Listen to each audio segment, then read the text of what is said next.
I was an obnoxious teenager, no doubt about it. In fact, I left home when I was 15 because I didn't want to follow the rules of the family.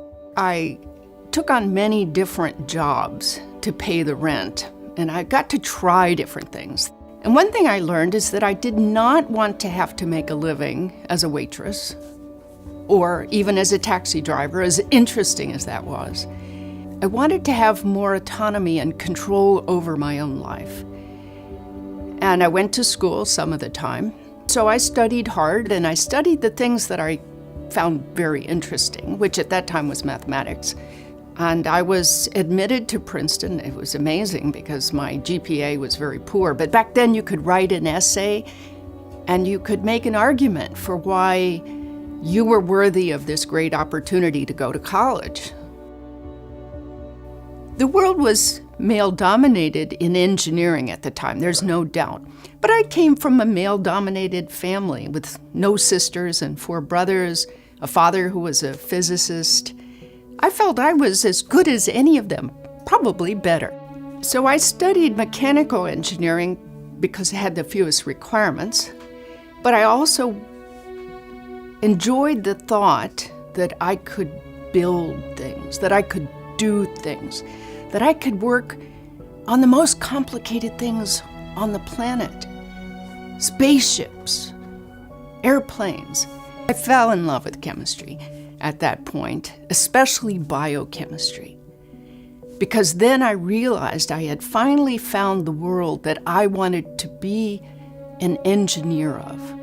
I wanted to engineer the biological world because that was the most beautiful functional machines that have ever existed on the planet, far beyond anything a human could engineer. When I arrived at Caltech, I finally found the job, the engineering job, that would give me the freedom to explore. I decided to work on something that everyone thought was just crazy, because I knew that evolution was the most powerful design process, and that I could use that to explore the future of biological systems and biological molecules. And so I just did it, and it worked. I won the Nobel Prize 30 years after that, but I always knew in my heart that it was an important invention and that it was an important realization that I could share with other people. It's not about me. The Nobel Prize is about humanity and what humans can achieve, and inspiring others to think that they could do something that might be able to make this world a better place. Many students ask me how they should go about their careers and their lives. I tell them most people do what other people do.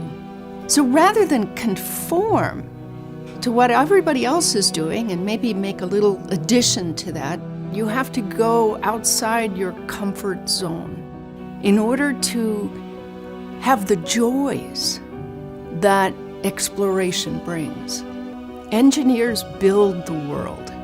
Engineers solve the question of how do we exist on this planet, and they do it in a concrete way. They create the inventions and the technologies that translate to helping people.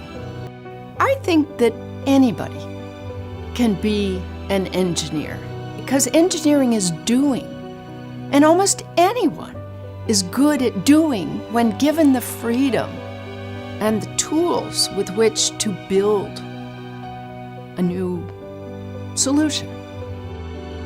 Engineering will be responsible for helping us feed, clothe, house, care for the soon-to-be 8 billion people on the planet without destroying our fabulous natural